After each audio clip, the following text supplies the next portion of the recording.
Set pieces. It's Farrell on it again. Deep one around the back. And Quinn has scored. There is the breakthrough goal. It's Andrew Quinn. The underdogs bare their teeth and show their fight in this cup final. Drogheda United strike first. Welcome to the We Are the Drogs podcast, a Drogheda United fans podcast, proudly sponsored by the Coffee Box. Hello and welcome to the We Are the Drogs podcast, episode 4. Hello, Owen. Niall, how are you? Yes, I'm really well. After a seriously good weekend of football, I presume you're feeling good about it all too? She's absolutely even better than expected, to be honest, yeah.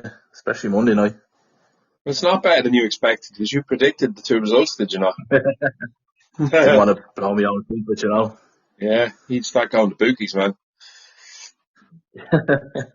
Seriously, so I suppose we'll start where we'll start at the beginning with the Galway game at home. Probably not the best game of football in the world, but yeah, I mean, it was reasonably entertaining. But Galway are just really difficult, and if you remember, all our games against them last year were just dreadful to watch. Like, to be totally honest. Yeah, look, you kind of know what you're going to get with Galway coming to town. It's a bit of a slog, mind you. I've seen worse games that we played recently against them. Yeah, look, obviously good performance in the end. Just unlucky not to hold out for the win, but that's how just Galway are just really good. Like, if you give them half a chance, they're going to take it. That's kind of what they build their whole structure on, just taking any chance you can get. Yeah, definitely. And I mean, Galway were coming off the back of a really good result at home against Pats. And when we kind of look back on the highlights, I know the highlights are normally not great anyway on LOI TV, but just remember from being at the game, I was literally probably the only mistake of the game, and it looked like, I think, ball just slipped.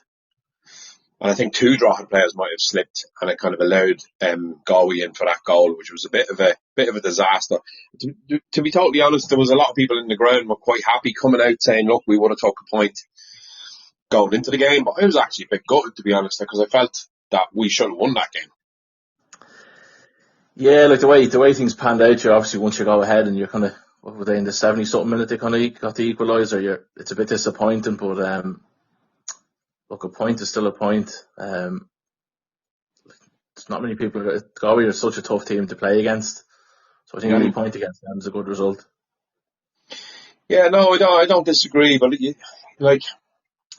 I suppose maybe after going away to Dalymount then on the Monday, which we'll get to in time, but you can then go to Dalymount and win. And I mean, again, it's a different kind of performance away from home. You kind of have your backs to the wall a little bit, which we kind of did in the second half, we felt, against Galway, because they're going to just be unbelievably dogged, and they'll do what they do, which is just massive long throws and try and win as many fouls and get as many corners, and, you know, big long balls into the box. And I mean, they're a big tall physical team. So yeah, look, I mean, in the greater scheme of things, I suppose a point against Galway is never a bad result, really, over the last couple of years. But I just felt that we kind of dropped off a bit in the second half of the game, and we kind of allowed them a little bit more possession of the ball. I mean, the possession stats were more or less 50-50.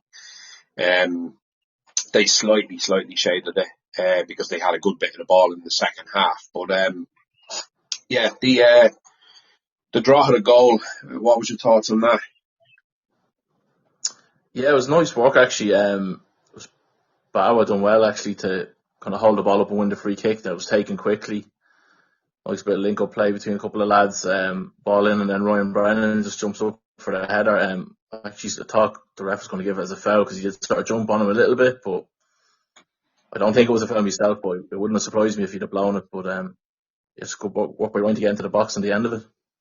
Yeah, brilliant. The evergreen Ryan Brennan, as I heard somebody refer him to on the radio the other day, but like, I think we said before, he really looks fit. And actually, I think in an interview after the game, I was listening to another podcast today, and they had a little small snippet with an interview with Ryan, and He even said it himself that he lost a good bit of weight during pre-season, and he's really, really feeling good about himself, like physically and mentally. Like, but there just looks to be just a mental toughness and a real steel about him. Like, he kind of looks like the Ryan from 10, 15 years ago.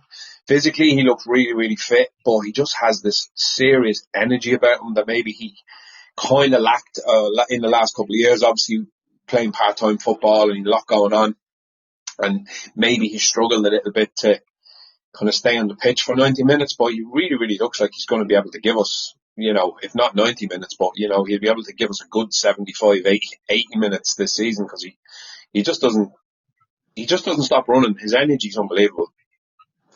Yeah, like last season as well, he seemed to his energy levels and just even general fitness has just improved a lot, and it looks like we're seeing it even more so this year. Like I remember 3 years ago, he was always getting little niggles and stuff. He was always kind of getting banged up a bit, but those sort of little injuries seem to have gone from him for now anyway. It's just fairly impressive at his age. Yeah, no, I mean, he went off on holidays apparently. I know there was kind of talk last year that he had kind of a family holiday planned, and he might miss the playoff. I never thought he was going to miss that playoff, but he says that he was even working on his fitness while he was away on holidays. I mean, that's some serious professionalism, like, especially for, a lad who's probably coming out of part-time football, and you're going on a family holiday just before Christmas after winning the cup, and you think you'd be able to let the hair down and, have you a few beers, which I'm sure he did, and he's absolutely entitled to. But I was seriously impressed when he said that he was actually working on his fitness while he was away on holidays. I can't imagine any of us ever doing that.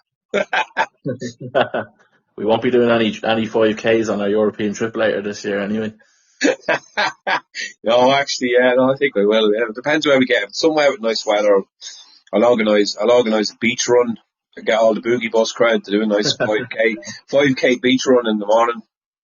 What do you reckon? We can take names for it now. So, this bloody Galway game feels like it's weeks ago now after going to Dalymount on Monday. But the starting lineup for Friday, obviously we had to start with Bawa up front because we're still missing Josh Thomas.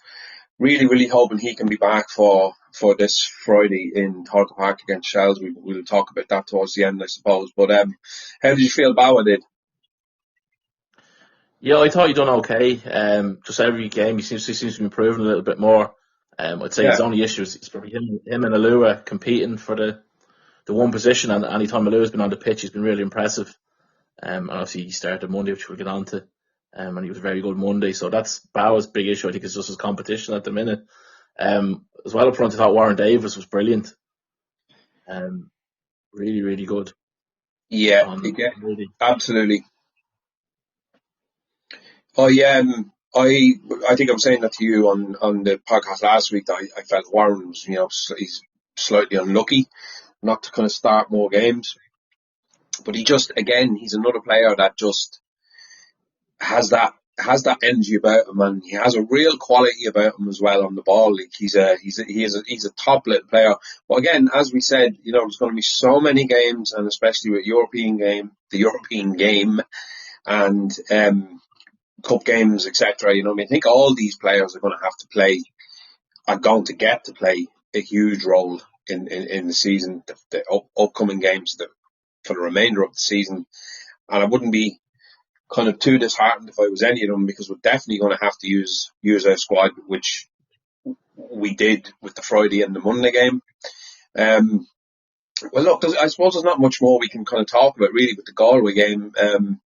So we'll kind of move on maybe to Bohs on Monday, which was a superb result. I also think I said that we kind of needed to win kind of more games away in Dublin, because I think last year we only won one game in Dublin, and it was against Bohs.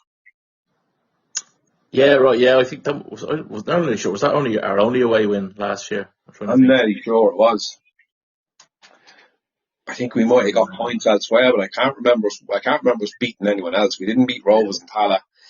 I don't remember winning in Inchicore. And I don't think we bet Shels either. No, yeah, I don't. I think that might have been our only away. Someone said it Monday that was our only away last year. Yeah. Yeah, just look, great performance by the lads on Monday again. You were the one change really to the team. But the lads didn't look tired at all, and they looked a hell of a lot more up for it than Bohs did. They really, really did. And again, I mean, Shane Farrell, for me, he was probably my man in the match. I just thought he was just absolutely brilliant. He's a real scourge to play against. Again, I'm going to use the word again, but energy, and the man's energy just has a kind of a spoiler in the middle of the park, and just appearing in places where you're not expecting them to, and getting a foot in and all that. And then you've Ryan and Darragh Markey again, absolutely just brilliant. Fantastic, yeah. Actually, I think Marky's up to a level as well this season so far from what I've seen. Bradley just seems, I know he seems a bit quicker, he's just a bit sharper. Didn't think that was possible, but yeah, the lads in midfield were brilliant again on Monday night. I probably would have given the man of the match to Lou, now not just because of the goal, just because general play was quite good. He caused a lot of problems for the Bohs defence. So he turned the defender really well for his goal, which was just a great finish. So Yeah. But Farrell was brilliant as well, yeah. Yeah, look, and again, I suppose it was such a really good defensive display that, you can't leave out your centre halves and then your two full backs as well. But Conor Keeley as well has to be mentioned, because, I mean, Jesus Christ, he had a brilliant performance against Galway, I thought, as well, where he was just an absolute beast in the middle, just meeting everything with his head. I think he even picked it up a level against Bohs, because obviously Bohs had a lot of the ball, which has been talked about quite a lot in the last few days by various people. But, they were just, it was a total Gandalf, you shall not pass kind of a performance by Drogheda. The Bohs just didn't seem to have any kind of answers to how to try and break us down. And we just said, right, lads, yeah, you can have the ball all you want and you can dick about with it and pass it from one side of the pitch to the other and then pass it backwards and all that, but you're not going to score. And it just really felt like that on the night. Yeah, like as you said, their Bohs were toothless. I thought, they'd 70% possession, but we created more chances, we had more shots than them. Like, says a lot, really. Just a lot of hopeless tippy tappy shite back and forth, as you said. Easy pick the piss for Keeley to clean it up. I seen he got nominated for Player of the Month as well for February. Probably well deserved for the nomination. Probably hard to pick our best player of the game so far, but he's definitely the top 2 or 3, I'd say. Yeah, I mean, when you look at the stats, which I have here in front of me, Bohs had 10 shots, Drogheda had 11 shots. Bohs had 2 shots on target, so that's 2 shots on target from 10 shots, and Drogheda had 4. 74% possession to Bohs and 26% to Drogheda. And I mean, that really says it all. I mean, you can just, have the ball.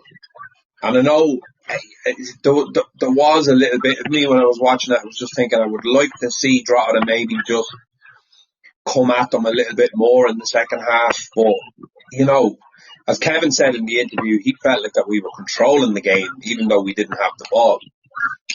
Which is, you kind of have to agree with that. You know what I mean? Yeah, I kind of get what you're saying. Like I said, Bohs had all the ball, but they don't fucking nothing with it. Like, so. Dennison had feck all saves. Like, I know you made one in the first half. He tipped one over the bar. That just came from a bit of reflection, I think, from what I remember. But we had the better chances, as you said. I know there was one in the second half. Lua took the ball on the wing and just sort of ran, and the defender didn't know what to do. He managed to run half the length of the pitch, got a shot off, went out for a corner. Like, I thought it was just great play by him. He done that against Sligo as well for the third goal that rebounded to Heaney. So that seems to be his strength, is just running at defenders. That sort of stuff that's what we kind of wanted. Like, great for counter attacking. Yeah, I mean, it's just that directness. He's just going to put his head down and run, and he's really difficult to kind of cope with, because he's a big lad and he's strong, and he's good on the ball. And I think that's what we seen when he played against us in the cup semi-final. I mean, he was very, very direct, just kind of absolutely bombing into these areas with the ball and not giving the ball away, which kind of in contrast to maybe Bauer in the first couple of games. Bauer has some good moments, but he tends to give up possession and he tends to give the ball away, which is slightly frustrating. But just on to Alua's goal. Sort of ball into the box, and Andrew Quinn gets up and gets a bit of a nod down on it, and Alua just completely turns the player, which was absolutely it was a brilliant goal. Yeah, great. It was great ball in by Lamb initially. By Lamb, yeah, fantastic. Quinn knocking it down, and then Alua just turned. I think it was Rob Cornwall. He turned. It was like an experienced defender. Just turned him like he wasn't there and just smashed it in like that. Talbot, no chance. Nearly in the net by the time he's seen it, I think. And just leading up to that was the Shane Farrell free kick again, which was a brilliant free kick. Comes kind of like cannoning off the crossbar, and then there was a moment where Talbot came out to win a ball and absolutely clattered somebody in the box. Yeah. So basically, I was very reminiscent of watching Bohs last year. Just as you said, just this toothless kind of, just not really offering anything and never really looked like scoring. And when you look at the players that they've brought in and the players that they had, they've added some serious quality to that squad. And you're just kind of wondering, like, how long is this going to be allowed to go on for? I mean, I don't know how many managers they've gone through in the last while, but, there's even rumblings during the week online. I know you're always going to get that with Bohs because they're always moaning and complaining about something when things aren't going great for them. But, if they don't get a result this week, they're down in Waterford away, and Waterford at the top of the league at the moment. They're not saying after 3 or 4 games, but still in all, if they don't get a result down there, what's his face? Reynolds is going to be under some serious pressure, him and O'Donnell. Yeah, he definitely seems to be under pressure already. You're right about Bohs just being mountain bikes. Mind me a bit like Arsenal fans, really. But I'd say if he could, I know it's still early doors, but he could be in trouble. Another loss or two, like there's 3 in a row they've lost. Like some people are even saying, but if before our games, Rennie should go if he loses those. Like, just seems to be a bad, recruitment. Like the Moose, he came on Monday. Yes. He's not cheap, and he didn't really do much. Like they were just pinging balls to him, and he was trying these flicks and stuff, but nothing really came at him. Yeah, I also had somebody commenting that they thought he looked less fit than he did in the Aviva game. Like he's not going to get his fitness in the space of 2 weeks. Sorry, I'll say again. That could be just the cameras in the Aviva making him look slimmer. You wouldn't know. Yeah, I don't know. He's obviously not going to get that kind of fitness within the space of 3 to 4 weeks. But he definitely doesn't look sort of match fit. Again, when you see him on the ball, there's little bits of quality here and there, and you can kind of go, yeah, all right. But like, and then what's his face, Whelan as well up top. You know what I mean? There's a lot of people raving about this guy when he went to Derry, and obviously he got that injury, and then Bohs fans were all excited when they signed him, and he can be one of the kind of top strikers in the league. But I mean, Jesus, we kept him seriously quiet the other night as well. Yeah, it was actually twice he done his ACL up in Derry. Twice, that's bad, yeah. First game back, I think, after his first time he done it again. But yeah, like I think early on he showed a couple of nice touches and all that, but it's probably his fitness just isn't there just yet. Again, he needs to get the service as well, which he wasn't really getting much of. And the pitch looked really, really shit on the telly, man. I have to say, the sand that was coming up was really, really bad. How did it look in the flesh? It didn't look too bad, really, because in the mono stand, you're kind of really looking down on the pitch that much. It looked okay. Like, wouldn't certainly look better than like the likes of Talca Park and that, I thought. But yeah, again, I only watched the highlights back. I didn't really notice the pitch that much, to be honest. Yeah, no, it didn't look great now, to be honest. And they had kind of filled in a lot of areas with sand, and I think it was down in the the right hand corner of Denison's goal, there was a big, there seemed to be, it must have been a big divot or a big hole, and somebody had filled it in with loads of sand, and it didn't look great. Commentators mentioned it once or twice as well, that they didn't think the pitch was in great condition, but I mean, a lot of pitches aren't in great condition at this time of the year anyway. And I mean, a couple of our old players lining out for Bohs. Rooney had probably one of his poorest games that I think I've ever seen. He was just anonymous. Yeah, he was kind of kept quiet as well by Lamb and the other lads, but yeah, he's obviously getting a fair bit of stick from the Drogs fans as well. I don't know whether he got in his head or not, but great atmosphere as well. Yeah, the atmosphere on the telly looked amazing. They didn't really kind of pan the camera around to the Drogs fans all that much. I was a bit disappointed, but the atmosphere sounded brilliant. And then I did see some footage towards the end, and seen some photographs and all that. It looked brilliant. Now, in fairness, that little mono stand is great for creating an atmosphere, because I think it's 450, and you're all just kind of rammed into this little kind of cow shed, a bit like Drogheda away stand. So yeah, really, really cool for making a good atmosphere.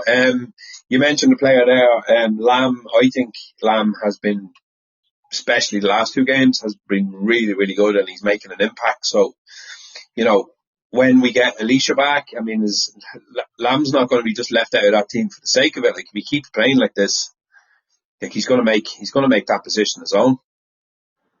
Absolutely. Like, I think even if Alicia comes back, obviously Kev probably won't throw him in from the start, but no, he's just going to have to impress coming on to displace Lamb, I think. Mm-hmm. I mean, Alicia can be played in midfield as well. I think Kevin played him in midfield last year when he came in, didn't he? He did for a couple of games when he first came back in, yeah. I don't remember too much whether he's good or not, but definitely outright is his position. But definitely, yeah. As well as he is, you can't drop him either. No, absolutely not. And yeah, just touching on the injuries. Excuse me. Your man Doyle is still out. Doesn't seem to be any word as to when we might see him. And we kind of know the crack with DJT and Alicia. So the starting lineup for Tolka, are we going to see Josh Thomas coming back in? Hopefully, any word on that? I haven't heard anything. I haven't heard that. No, it's not too serious. It's just like a tight quad, and didn't want to risk him over the weekend there. I don't know whether you want to risk him against Shels. You could aggravate it even more. Or do you just stick with either Bowa and Davis or Lua and Davis? I'd say that's more likely to happen than Josh Thomas just coming back in from the start. Yeah, you certainly won't see him, I wouldn't say from minute one, but he might be introduced into the game just to give him some more time in the legs and try to sort of reintroduce him gently to the game. But I think I would, and it's probably an obvious one, but I think I would start with Alua again. Yeah, no, I agree. I think he earned his starting spot there when he against Bohs. Just get him against Shels. Obviously, it's going to be a tough game against Shels. They're so good defensively, but I think he's a bit more physicality than Bowa has, and it's kind of what you need against that Shels backline. Yeah, it's going to be a rough one on Friday.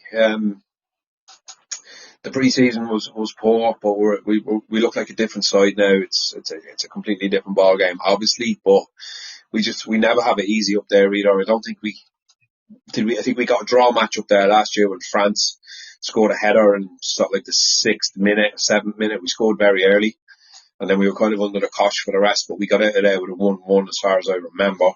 But Shelbourne kind of look a bit more, definitely a bit more of a threat than playing 2 men up front. So the defence is going to have to walk out to try and get something out of this game. Absolutely, yeah, it's going to be a tough one. I think I'd be delighted now if we got a point out of it.